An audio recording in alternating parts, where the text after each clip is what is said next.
Assalamualaikum Bu Ana. Bu Ana, hari ini kita akan melakukan supervisi terkait dengan pembelajaran yang Ibu akan lakukan di sekolah. Nah, sebelum kita melakukan observasi di kelas, tujuan pembelajaran yang hendak Ibu capai apa? Mendefinisikan tentang unik Ibu dan membuat pola tulis secara grading. Itu nanti seperti apa Bu? Jadi anak-anak itu nanti membuat pola, jadi belajar menganalisis badannya masing-masing. Dia masuk di ukuran size S, M, atau XL. Karena dia namanya di busana industri ini yang dipakai polanya itu adalah pola standar. Gimana kita kan sudah mengetahui size kita itu di ukuran apa dengan cara mengambil ukuran tingkat. Jadi nanti intinya anak-anak bisa membuat pola untuk baju unik ya. Terus nanti pengembangan yang hendak Ibu capai apa ini nanti Ibu? Anak bisa membuat polanya sekaligus menganalisis ternyata perbedaan pola itu ada gitu. Jadi dari pembuatannya pola yang konstruksi dengan pola standar. Perbedaannya itu sekaligus membuat tunik dengan pola cetak itu nanti, pola standar SM. Dengan pola cetak ya. Pola cetak. Anak-anak bahannya bagaimana Ibu? Hanya membuat pola saja ya, standar polanya ya. Karena masih teori belum praktek pembuatan tuniknya. Selain itu apa lagi Bu yang ingin Ibu kembangkan? Yang ingin saya kembangkan, jadi anak itu nanti mempunyai kreativitas untuk memecah pola. Jadi pola dasarnya tunik itu nanti sudah diketahui SML dan XL-nya, pola standar itu nanti dia bisa mengembangkan pola tunik itu menjadi sesuai dengan model yang mereka punya.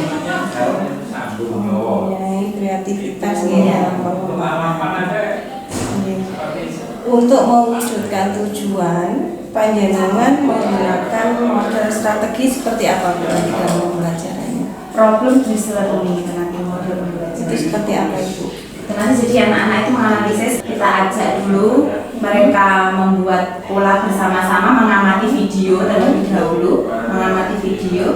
Setelah itu nanti dari pengamatan video anak-anak mempraktekkan terlebih dahulu di papan sebelum mereka mempraktekkan di kertas pola. Jadi saya membuat sesuai dengan arahan video itu, membuat pola size M, di mana nanti anak-anak bisa mengecilkan atau membreaking pola tersebut menjadi size S, turun ke size S, dan naik ke size L dan XL. Jadi strategi yang Ibu pakai ini adalah project visioning ya, jadi mengamati dari video, setelah itu melakukan pengamatan dan menirukan pola sesuai ya, meniru pola. Selain itu, panjenengan punya strategi lain enggak untuk menerapkannya supaya nanti untuk mengantisipasi anak-anak yang model belajarnya tidak audio? Itu nanti jadi Bu, jadi kita kelompokkan sesuai ya, diskusi kelompok sesuai dengan ukuran. Jadi mereka kan nanti menganalisis dulu size ukuran badannya itu di ukuran apa. Jadi nanti ada pembelajaran antar teman gitu, sebaya teman sebaya. Baik Ibu, saya sudah mendapat gambaran terkait dengan tujuan pembelajaran Ibu, area pengembangan serta strateginya. Terus habis ini nanti kita lanjut ke observasi kelas ya Ibu. Panjenengan nanti mengajar, saya mencoba mengamati dan mencatat apa yang sudah Ibu siapkan dan dalam pembelajaran yang sudah dilaksanakan. Ini mungkin sebagai awalan saya sudahi dulu, nanti kita bergeser ke kelas untuk mengamati proses pembelajaran panjenengan. Terima kasih Bu Ana, bisa bergeser ke kelas. Assalamualaikum warahmatullahi wabarakatuh. Waalaikumsalam warahmatullahi wabarakatuh. Semangat pagi. Pagi luar biasa, tetap semangat. Yes. Selamat pagi anak-anak. Apakah kalian semuanya sehat? Alhamdulillah sehat. Ya. Sebelum kita mulai pelajaran hari ini, marilah kita berdoa terlebih dahulu agar kita nanti diberikan pelajaran pada suatu pembelajaran dan materi yang saya sampaikan itu bisa kalian serap dengan baik. Silakan ketua kelas untuk memimpin. Siap. 2, mulai. Selesai. Terima kasih. Alhamdulillah alamin. Alhamdulillah saya amati anak-anak dalam satu kelas ini semuanya masuk, tidak ada yang izin meskipun kemarin ada Ayu ya yang izin tidak masuk. Kenapa Mbak Ayu? Sakit, Bu. Sakit apa? Sakit demam. Demam. Kamu sering sekali ya nggak masuk ya. Jadi tolong nanti karena sudah kelas 12, jadi kondisi badannya itu lebih dijaga karena kalian sudah hampir mendekati apa? Ujian kompetensi atau UKK. Baik, kita mulai saja materi kita hari ini. Setelah kemarin kita sudah mempelajari tentang apa itu tunik, kalian sudah mencari model-model tunik ya. Sekarang kita mulai untuk materi pola tunik. Kita mempelajari tentang busana industri. Kalau saya bertanya kepada kalian, industri itu apa sih? Busana industri itu cenderung ke apa sih? Busana industri. Busana yang dibuat secara massal. Busana yang dibuat secara massal. Kalian pernah berada di dunia industri? Nah, kan kelas 11 kemarin sudah melaksanakan apa? Apa yang kalian lihat di industri itu? Apa saja? Meja, terus bumi. Apa? Apakah sana semuanya juga membuat kemeja tunik? Tidak. Ada yang dari tempat lain, mengatakan dari global sama di Linda. Kalau di Linda? Berarti apa? Dia masuk apa? Pakaian dalam atau underwear. Jadi apakah polanya itu sama? Polanya itu pembuatan pola tunik atau yang di global yang di Linda? Tidak sama. Ini ada pembatasan ya kalian pada saat PKL. Ada anak-anak yang tidak boleh masuk di cutting, hanya bagian persiapan ya sama finishing ya. Nah itu.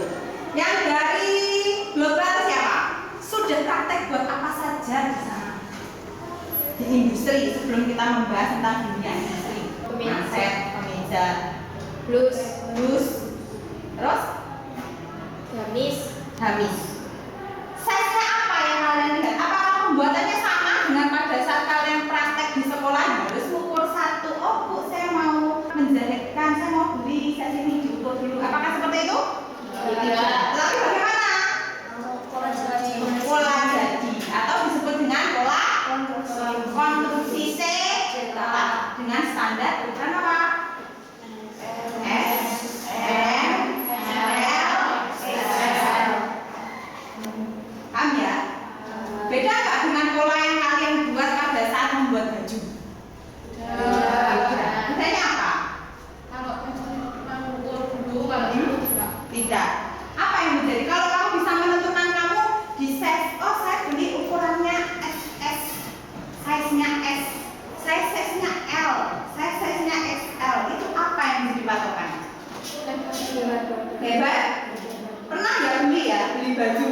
Pernah kan ya? Pasti kalian di toko-toko itu pakainya pola apa? Busana apa?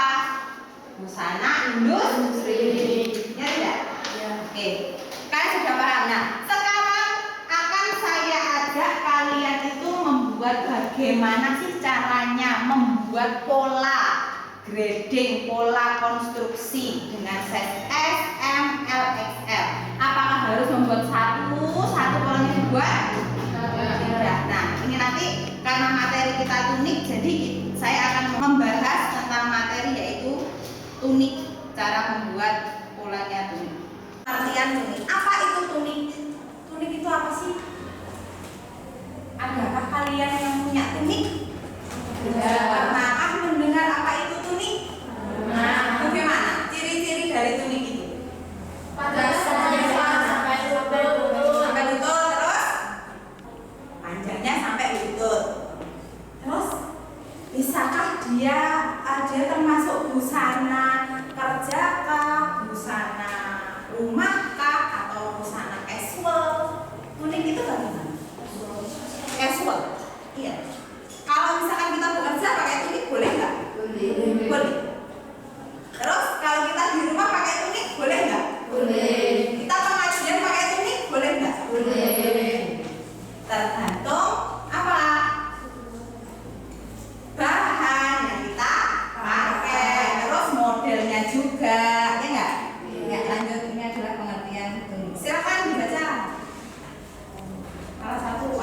daripada anaknya mengelamun sendiri di belakang, silakan dibaca Mbak Olip.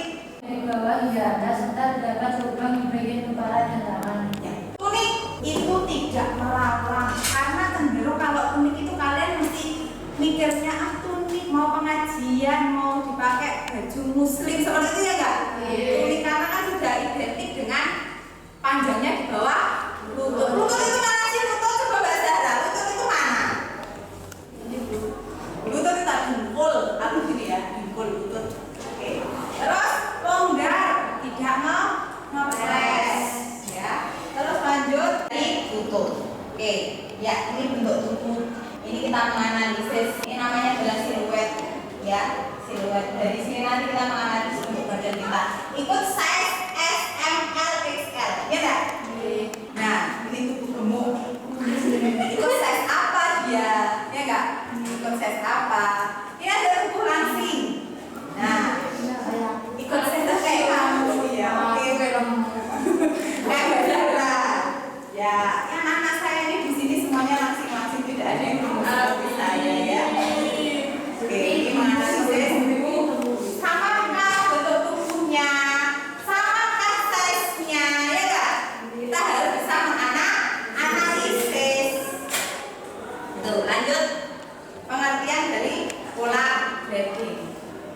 Jadi silakan dibaca. Serapan bahasa Inggris gradle yang artinya tingkatan. Grading dalam dunia fashion dapat diterjemahkan sebagai teknik mencontoh desain pola baju yang sudah ada, kemudian menyesuaikannya kembali sesuai tingkat ukuran tertentu. Grading pola hanya diterapkan pada pola standar. Ya, boleh digrade, dinaikkan, dibesarkan menjadi size di atasnya, ya enggak?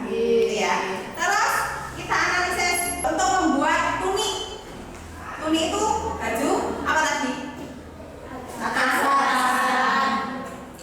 Ukuran apa saja yang dibutuhkan pada saat kalian membuat tunik? Lingkar pinggul, lingkar pinggang, rolengan,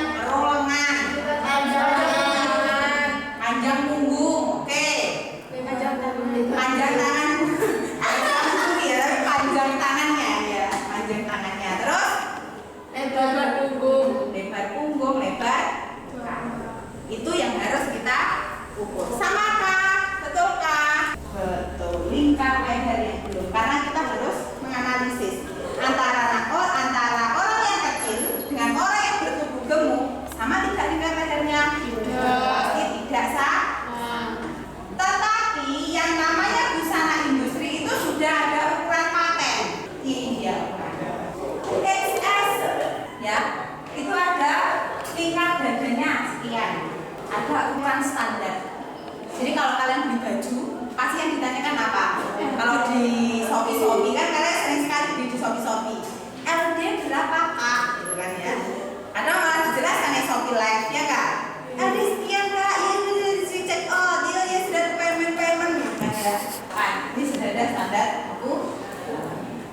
Lanjut, kita amati videonya ya. Silakan diamati video. Nah, langsung saja kita saksikan dari pola tunik.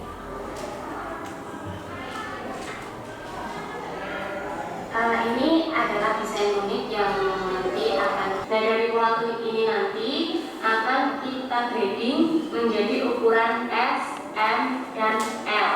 Nah, pola yang sudah jadi ini kita jadikan pola ukuran M. Jadi nanti kita kecilkan menjadi ukuran S dan kita besarkan menjadi ukuran, mengutip pola bagian depan, pola bagian belakang, dan juga pola lengan tunik.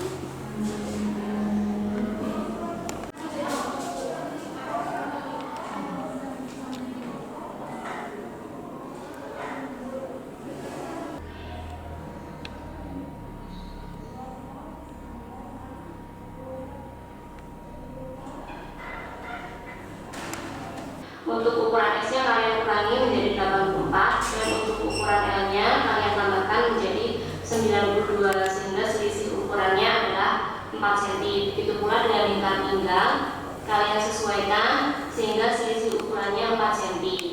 Kita mulai merubah atau memulai proses grading dengan merubah ukuran ke size S terlebih dahulu menggunakan spidol warna merah. Kalau kalian ragu, boleh pakai pensil dulu, nanti baru kita warnai menggunakan spidol merah. Dari pola di atas, pembuatan pola di atas, apa yang kalian dapatkan? Apa hasil pengamatan dari kalian? Mungkin ada yang tidak paham dengan video tadi, ada yang tidak jelas atau kurang jelas dari video tadi. Sudah jelas? Nah, sekarang saya mau saya membuat di sini adalah pura-pura saya membuat size pola size M, ya, pola size M.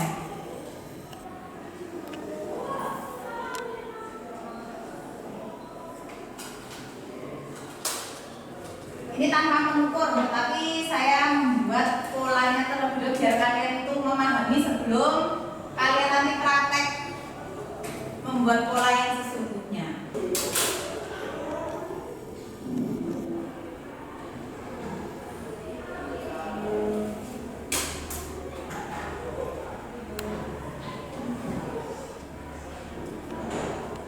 Ini pola bagian mana? Depan. Ya, pola bagian depan. Apa perbedaannya pola depan dengan pola belakang? Leher. Oke, kalau leher lebih turun daripada bagian belakang. Tadi di video sudah kalian amati grading, berarti dia apa? Grading, dibesarkan dan dikecilkan. Kalian sudah tahu ukuran badan kalian masing-masing. Nanti kita analisis kamu masuk di size apa sebelum kalian praktek nanti depan. Oke, silakan ukur.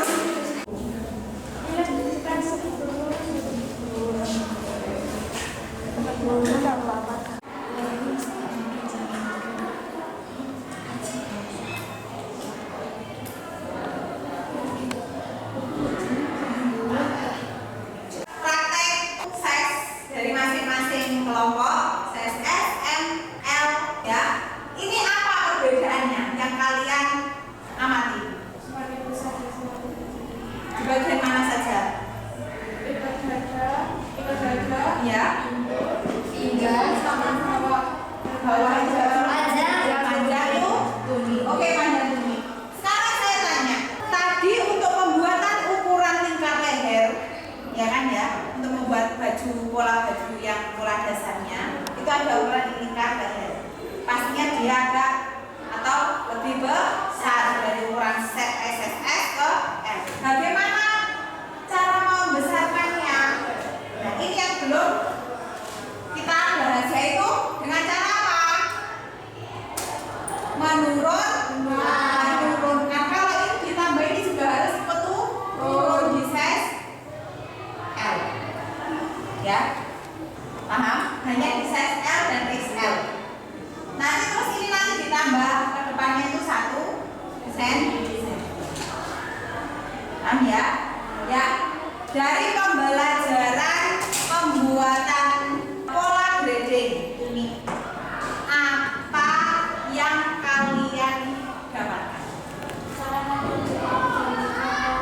Size. Terus kamu mendapatkan apa lagi? Samakah pola cetak dengan pola konstruksi? Berbeda. Kalau pola cetak, kalau pola konstruksi, setiap pembuatan bajunya bagaimana? Harus mengukur badan apa? Badan pelang. Kalau pola cetak ataupun pola industri ini, pola grading ini, kalian cukup membuat satu pola. Jadi polanya dibuat satu di papan atau di karton, di size S, M, L, XL dan seterusnya. step atau sesuai dengan kebutuhan. Jadi, apa tujuan dari pembelajaran ini? Kalian akhirnya bisa membuat pola cetak. Cukup pola cetaknya itu berapa? Cukup satu saja. Pada saat kalian mau membuat hanya dikutip atau paham nggak? Ada pertanyaan? Ada yang belum paham? Sudah? Tugas selanjutnya adalah silakan kalian berdiskusi dengan kelompokmu masing-masing membuat pola cetak SMLXL di karton. Paham ya? Jadi kalian nanti masing-masing kelompok sudah mempunyai pola tersebut. Oke, sekian pertemuan hari ini. Saya ucapkan banyak terima kasih kepada kalian. Tetap semangat, tetap terus berkarya, tetap berinovasi, banyak-banyaklah mencari referensi-referensi, karena HP itu bukan hanya untuk mencari baju untuk dicek out, tetapi juga mencari ilmu. Contohnya tadi saya mencari video kan hari, ya enggak? Cari video-video yang lain yang bisa mengembangkan ilmu untuk kedepannya, untuk kompetensi. Sekian dari saya. Wassalamualaikum warahmatullahi wabarakatuh.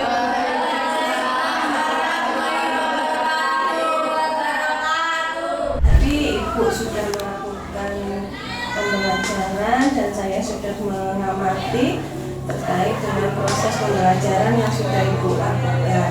Sekarang saya kira-kira Ibu bagaimana tadi setelah melaksanakan pembelajaran, menurut panjenengan pembelajaran yang Ibu sampaikan tadi sudah maksimalkah? Sebelumnya belum Bu, karena keterbatasan tempat, seharusnya anak-anak langsung bisa membuat pola masing-masing seperti itu, praktek masing-masing. Supaya nanti bisa sesuai dengan yang direncanakan Ibu, apa yang bisa Ibu lakukan nanti ke depannya untuk pembelajaran berikutnya? Membimbing anak secara mandiri, jadi keliling seperti itu Bu. Karena tadi kan baru keterbatasan kita praktek di depan, jadi hanya satu anak yang bisa kita amati pembuatan grading polanya. Pada saat pembuatan pola mandiri. Terus yang menurut Ibu yang sudah memuaskan dari proses pembelajaran ini apa Ibu? Saya melihat antusias anak-anak pada saat melihat video dan dia praktek di depan secara mandiri. Jadi saya merasa puas karena anak-anak ternyata betul-betul mengamati video yang saya putarkan dan anak-anak paham dari materi yang saya sampaikan secara sendiri dan anak-anak mengamati video yang saya putarkan. Terkait dengan ketercapaian, kalau misalkan di angka 1 sampai 10 ketercapaian pembelajaran hari ini berapa Bu? Saya menilai di 8. Di 8, ya. Baik, kalau sudah di angka 8 berarti pasti ada kesulitan ya Bu ya? Iya. Kesulitannya apa menurut panjenengan? Kesulitannya memfokuskan anak-anak karena masih pegang HP. Ya, ada 1-2 anak yang belum bisa fokus mengamati pembelajaran atau penyampaian materi. Masih ada yang bawa HP ya Bu ya. Masih. Terus kalau dari siswa sendiri Bu, kesulitan yang Ibu dapat saat mengamati anak-anak pada saat panjenengan berikan pembelajaran, anak-anak merasa kesulitan enggak? Anak-anak tidak, karena ini masih materinya masih masih materi masih sederhana ya. Sederhana, belum materi materi sederhana, belum mandiri. Untuk mengatasi kesulitan itu panjenengan gimana nanti? Tadi kan fokus ya, ada anak-anak ada yang masih pegang HP. Menurut panjenengan untuk mengatasi kesulitan ini bagaimana? Dengan adanya tadi saya mengajak atau mengambil perwakilan dari masing-masing kelompok, dari situ saya melihat bahwa ternyata anak yang maju bisa mempraktekkan grading itu adalah anak yang mampu. Jadi itu nanti saya ajak untuk memberikan tutorial teman sebaya. Terus untuk peningkatan pembelajaran berikutnya, Ibu panjenengan punya strategi apa? Tadi kan Ibu sudah bisa catat kesulitannya, sehingga tadi jenengan bisa menyampaikan pakai tutor sebaya, ya gitu ya. Nah, terkait dengan hal itu, hal apa lagi yang perlu ditingkatkan pada proses pembelajaran tadi, Bu? Yang perlu ditingkatkan mungkin nanti saya mungkin mengajarkan pola itu sendiri, Bu. Jadi bukan hanya melihat atau mengamati video, tetapi saya juga mengajarkan pembuatan polanya itu secara bersama-sama. Jadi saya membuat membuat tutorial pola di depan, langsung anak-anak juga langsung praktek. Jadi satu langkah seperti itu bagi anak-anak yang belum memahami. Jadi intinya panjenengan sudah mempunyai konsep tadi untuk bisa memecahkan kesulitan jenengan sendiri ya Bu. Dalam artian jenengan membuat pola yang nanti membuat polanya satu langkah bagi anak yang belum paham. Membuat langkah demi langkah gitu ya. Langkah demi langkah. Baik Bu Ana, terima kasih atas waktunya. Jenengan sudah bisa melakukan mencatat atau menjawab dari proses pembelajaran yang sudah Ibu berikan tadi. Mudah-mudahan kedepannya panjenengan lebih baik dan anak-anak bisa mendapatkan yang terbaik dari jenengan dan itu menjadi amal ibadah panjenengan. Terima kasih Bu Ana. Terima kasih banyak. Silakan kembali, boleh melanjutkan aktivitas kembali.